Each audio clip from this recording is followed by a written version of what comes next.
জিলকদ মাসের শেষ জুমায় যিনি অত্যন্ত ভালোবেসে তার ঘরে আসা তৌফিক দান করলেন, জন্য শুকরিয়া আদায় করি আলহামদুলিল্লাহ। সামনে হজের মাস, সম্মানিত মাস সমূহের মধ্যে হজের মাস একটি। হজের মাসে গুরুত্বপূর্ণ আমল আছে। চন্দ্র মাসের প্রত্যেক মাসের 13, 14, 15 3 দিন রোজা রাখা যায়, ফজিলত আছে সুন্নাহ। এবং হজের মাসের 1 তারিখ থেকে জিলহজ মাসের 10 তারিখ কুরবানি পর্যন্ত রোজা রাখলে অসংখ্য সওয়াব। আরাফার দিনে রোজা রাখলে পূর্ববর্তী আল্লাহ তাআলা গুনাহসমূহ ক্ষমা করে দিবেন। আমরা বাইতুল্লাহ নির্মাণের কিছু ইতিহাস শুনেছিলাম। পৃথিবীর সর্বপ্রথম ঘর হলো বাইতুল্লাহ। এটি প্রথমে ফেরেশতারা নির্মাণ করেছেন, পরবর্তীতে আদি পিতা আদম আলাইহিস সালাম নির্মাণ করেছেন। এরপর নূহ আলাইহিস সালামের প্লাবনের পর থেকে আর বাইতুল্লাহ চিহ্ন ছিল না। আল্লাহ তাআলা জিবরাইলের মাধ্যমে ইব্রাহিম আলাইহিস সালামকে দেখিয়ে দিলেন। ইব্রাহিম নবী বাইতুল্লাহ নির্মাণের কাজ সমাপ্ত করলেন। আর আল্লাহ তাআলা জানিয়ে দিলেন, আমার বান্দারা দুনিয়া আসবে, ফেরেশতাদের একটি ঘর আছে বাইতুল মামুর, সপ্তম আকাশে। ফেরেশতারা সেটাকে তাওয়াফ করে আল্লাহর সন্তুষ্টির জন্য। আল্লাহ বলেছেন, আমার বান্দারা গুনাহ করার পরে যদি আল্লাহর কাছে ক্ষমা চায়, তাদের যদি সামর্থ্য থাকে বাইতুল্লাহ তাওয়াফ করে, আল্লাহ তাআলা বান্দার গুনাহ ক্ষমা করে দিবেন। বান্দার গুনাহ ক্ষমা করার পথ রেখেছেন। বাইতুল্লাহ নির্মাণের পর শেষ হওয়ার পরে বাপ এবং ছেলে দুইজনে মিলে দোয়া করেছিলেন,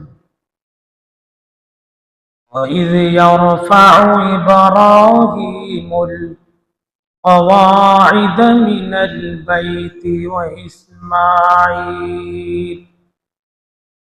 বাইতুল্লাহ যখন নির্মাণ করা হয়ে গেল, শেষ হলো, তারা বাপ বেটা হাত তুললেন, আল্লাহর কাছে হাত উঠালেন, আল্লাহর কাছে বললেন, রব্বানা তাকাব্বাল মিন্না ইন্নাকা আনতাস সামিউল আলিম। আয় আমার প্রতিপালক, আপনি আমাদের প্রার্থনা কবুল করুন। আমরা যা বলছি আপনার কাছে এগুলো আপনি শুনুন। এই দোয়া আমরাও করি নামাজে এবং করব।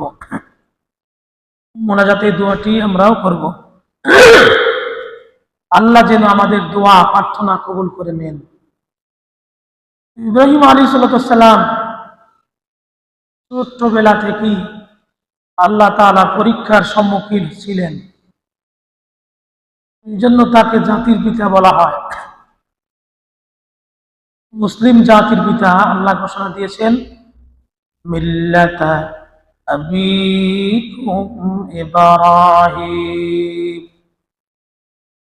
মুসলিম জাতির পিতা হলেন হযরত ইব্রাহিম আলাইহিস সালাম। তিনি আমাদের নাম রেখেছেন ওয়া সাম্মাকুমুল মুসলিমিন। তিনি মুসলমানদের নামকরণ করেছেন। নূহ আলাইহিস সালামের প্লাবনের পরে মুসলমানদের ঐতিহ্য ছিল না, তারা ইসলাম মানত না। একবার ইব্রাহিম নবী পর্যন্ত ইসলাম বিলীন হয়ে গিয়েছিল। এখন এই ইসলামের হাল ধরেছেন ইব্রাহিম আলাইহিস সালাম। পৃথিবীতে যত নমরুদ ফিরাউন এসেছে, তারা বিভিন্ন সময় নিজেদেরকে আল্লাহ দাবি করত, খোদা দাবি করত।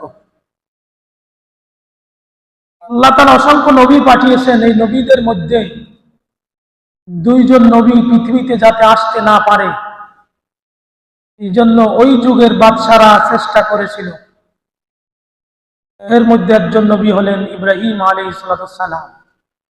ইব্রাহিম নবী পৃথিবীতে জন্মগ্রহণ করতে না পারে, এই কারণে অসংখ্য শিশুকে হত্যা করা হয়েছে, প্রায় 70,000। আর একজন নবী হলেন হযরত মূসা আলাইহিস সালাম। এই দুইজন নবীকে, একজন হলো ফেরাউন, আর একজন হলো নমরুদ।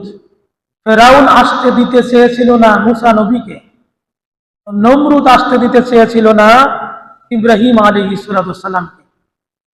কিন্তু আল্লাহর চ্যালেঞ্জ, আল্লাহ বললেন, আমি আমার নবুয়তের ধারা মুহাম্মদ সাল্লাল্লাহু আলাইহি সাল্লাম পর্যন্ত অব্যাহত রাখব, ইসলাম কিয়ামত পর্যন্ত থাকবে, তোমরা কিভাবে ফিরাবা? তারা হাজারো চেষ্টা করে ব্যর্থ হয়েছেন। সেই ইব্রাহিম আলাইহিস সালামের স্মরণীয় মাস জিলহজ মাস, জিলকদ মাস। ইব্রাহিম আলাইহিস সালাম অনেক ত্যাগ তিতিক্ষার পরে বড় হয়েছিলেন। তিনি যখন চিন্তা করলেন এই মহাবিশ্ব এটা এমনি এমনি চলতে পারে না, এটাকে কেহ না কেহ সৃষ্টি করেছে, এই পৃথিবীর কোনো কিছু এমনি এমনি চলতে পারে না, এর পরিচালক কেহ না কেহ আছে। তখন তার মাকে জিজ্ঞাসা করলেন, মা, আমাকে কে সৃষ্টি করেছে? আমাদের সৃষ্টিকর্তা কে? বললেন, ইব্রাহিম আলাইহিস সালামের মা বললেন, তোমার লালন পালন সৃষ্টিকর্তা হলো আজর, তোমার পিতা। এরপর বললেন, তোমার সৃষ্টিকর্তাকে? মাকে জিজ্ঞাসা করতেছেন, লালন পালন কে করে? বললেন, তোমার পিতা আজর। বললেন, আজরকে কে লালন পালন করে? তখন ইব্রাহিম আলাইহিস সালামের মা উত্তর দিলেন, করে নমরুদ। বললেন, নমরুদকে কে লালন পালন করে? ইব্রাহিম নবীর মা আর কোনো উত্তর দিতে পারলেন না। বললেন, তোর বাবা আসলে তাকে জিজ্ঞাসা করব। আজর বাড়িতে আসলে এই প্রশ্ন যখন ইব্রাহিম নবী করলেন, তখন আজর বললেন, বাবা এই কথা বলো না, নমরুদ যদি জানতে পারে তাহলে তোমাকেও শেষ করে দিবে, আমাকেও শেষ করে দিবে। তারপরে ইব্রাহিম নবী শুনতে রাজি না, তিনি বারবার প্রশ্ন করতেছেন, এই পৃথিবী পরিচালনার জন্য একজন সৃষ্টিকর্তা আছে, কিন্তু তার খবর আমি জানতে চাই। ইব্রাহিম নবীকে আজর নমরুদের দরবারে নিয়ে হাজির করলো। নমরুদকে ইব্রাহিম নবী জিজ্ঞাসা করলেন, আপনি এই দেশের মহারাজা, আপনি নাকি আমার বাবাকে সৃষ্টি করেছেন, লালন পালন করেন, তাহলে আপনাকে কে লালন পালন করে? এখন নমরুদ বলল, আমি হলাম স্রষ্টা, আমি হলাম রব, আমাকে আবার কে লালন পালন করবে? ইব্রাহিম নবী বললেন, তুমি যদি রব হয়ে থাকো তাহলে আমাদের রব, তিনি মানুষকে হায়াত দেন এবং মৃত্যু দেন, তিনি জীবন দান করেন এবং মৃত্যু ঘটান, তুমি পারলে সেটা দেখাও। নমরুদ দুইজন লোককে আটক করলো, বন্দি করলো। বন্দি করে একজনকে ইব্রাহিম নবীর সামনে জবেহ করে দিল, আর একজনকে ছেড়ে দিল। নমরুদ বলল, এই দেখেছ, আমি একজনকে বাঁচিয়ে দিলাম, আর একজনকে মেরে ফেললাম। ইব্রাহিম নবী তার তামাশা বুঝতে পারলো যে নমরুদ বোকা। ইব্রাহিম নবী প্রশ্ন করলেন, ও বাচ্চা, তোমার এই কথা বুঝলাম, তাহলে আমরা যে দেখতে পাচ্ছি সূর্যকে, আমি ছোট্টবেলা থেকেই দেখি এই সূর্য পূর্ব দিক থেকে উঠে উদিত হয়, পশ্চিম দিকে অস্ত যায়। তুমি যদি স্রষ্টা হয়ে থাকো তাহলে তুমি সূর্যকে পশ্চিম দিক থেকে উঠাও, পূর্ব দিক থেকে অস্তগামী করো। এখন নমরুদ চিন্তায় পড়ে গেল, আর মন্ত্রী পরিষদদেরকে ডাকলো, এই ছেলে আমার সবকিছু শেষ করে দিবে। মন্ত্রী পরিষদ বর্গ পরামর্শ নিল, এই ছেলেকে আর জীবিত রাখা যাবে না। কিন্তু পৃথিবীতে নবীদের নবুয়তের দ্বারা, নবুয়তের দাওয়াতি কাজ শেষ হওয়া পর্যন্ত নবীদেরকে আল্লাহ তাআলা দুনিয়ায় রাখবেন, এদেরকে কেউ ধ্বংস করতে পারবে না, ইচ্ছা করলেও পারবে না। এই নমরুদ মন্ত্রী পরিষদকে আদেশ দিল, তারা পরামর্শ দিল যে ইব্রাহিমকে সহজে মারা যাবে না, তাকে মারতে হলে এই পদক্ষেপ নিন। তারা আগুনের একটি কূপ তৈরি করলো, সেখানে 40 দিন যাবৎ ওই যত লার্কি ছিল ওই এলাকায় সকল লার্কি জ্বালানো হলো। কূপের দৈর্ঘ্য প্রস্থ হলো 2 মাইল, চওড়া 2 মাইল লম্বা। 40 দিন আগুন জ্বালানো হলো, প্রস্তুতি নিল ইব্রাহিমকে সেখানে জ্বালানোর জন্য।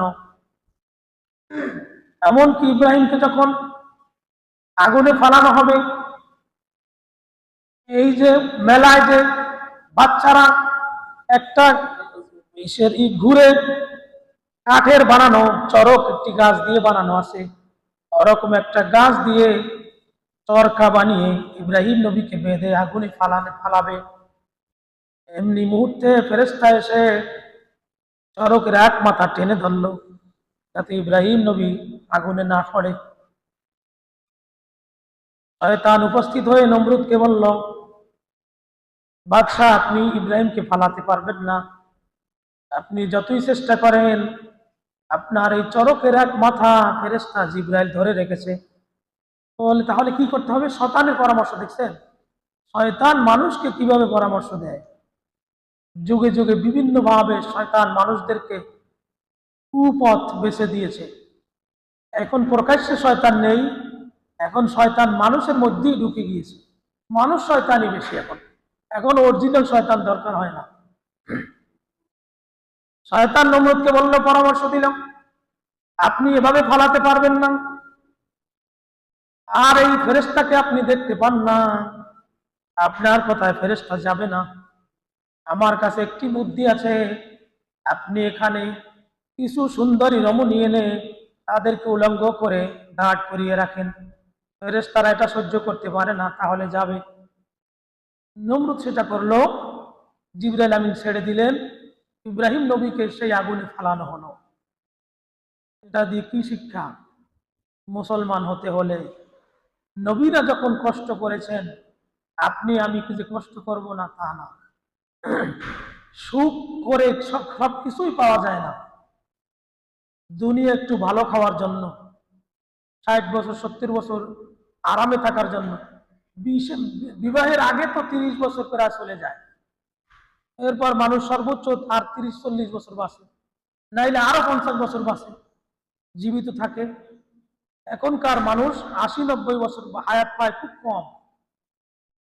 তাহলে বিবাহের আগে 30 বছর চলে যায়, বিবাহের পরে আরো 30 বছর জীবিত থাকার জন্য, একটু আরামে থাকার জন্য, ছেলে মেয়েদেরকে একটু সুখে রাখার জন্য, স্ত্রীদেরকে ভালো খাবার দেওয়ার জন্য, ভালো পোশাক পরানোর জন্য আমরা কত হাট পরিশ্রম করি, কত কষ্ট করি দিনের পর দিন। কিন্তু যেই দামি জান্নাত আল্লাহ দিবেন পরকালে, যেই জীবনের শুরু আছে শেষ নেই, যেই দামি জান্নাত, হাদিস শরীফের মধ্যে এসেছে, আল্লাহ নবীজি বলেছেন, দুনিয়ার সমস্ত সম্পদ বিক্রি করে দিলেও আল্লাহ তাআলার জান্নাতের দেওয়াল বানানো যে ইট আছে, একটা ইটের মূল্যের সমান হবে না। সুবহানাল্লাহ। এত দামি জান্নাত দিবেন, কষ্ট ছাড়া দিবেন না। এটা সবসময় মনে রাখতে হবে। জন্য ইমানদারদেরকে যুগে যুগে কষ্ট করতে হবে, বিভিন্ন ভাবে ইমানি পরীক্ষা দিতে হবে। চ্যানেলটি সাবস্ক্রাইব করে আমাদের সঙ্গেই থাকুন।